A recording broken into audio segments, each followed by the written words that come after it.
பூந்தமல்லி அருகே அரசு பேருந்து நடத்துனர் மீது நடத்தப்பட்ட தாக்குதலை கண்டித்து சக நடத்துனர்கள் சாலையில் போராட்டம் நடத்தியதால் பரபரப்பு ஏற்பட்டது.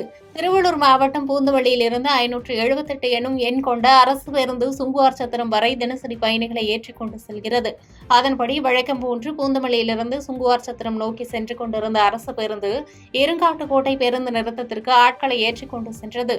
அப்போது அங்கிருந்து மாணவர்கள் பேருந்திற்குள் செல்லாமல் படிக்கட்டில் நின்று பயணம் செய்துள்ளனர்.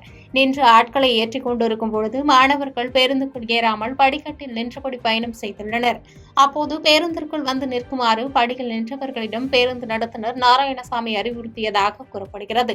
இதனால் ஆத்திரமடைந்த மர்ம நபர் ஒருவர் நடத்துனர் நாராயணசாமியை தாக்கிவிட்டு அங்கிருந்து தப்பி ஓடியுள்ளார். இதனை அடுத்து அவ்வழியாக வந்த அரசு பேருந்து நடத்துனர்கள் இச்சம்பவம் குறித்து அறிந்து தங்களது பேருந்துகளை நிறுத்தி தாக்குதலுக்குள்ளான நடத்துனருக்கு ஆதரவாக போராட்டத்தை நடத்தினர். இதனால் அப்பகுதியில் பெரும் பரபரப்பு ஏற்பட்டது. இதனையடுத்து தகவலின் பேரில் சம்பவ இடத்திற்கு வந்த ஸ்ரீபெரும்புதூர் காவல்துறையினர் உரிய நடவடிக்கை எடுக்கப்படும் என உறுதியளித்ததன் பேரில் நடத்துனர்கள் அங்கிருந்து கலைந்து சென்றனர்.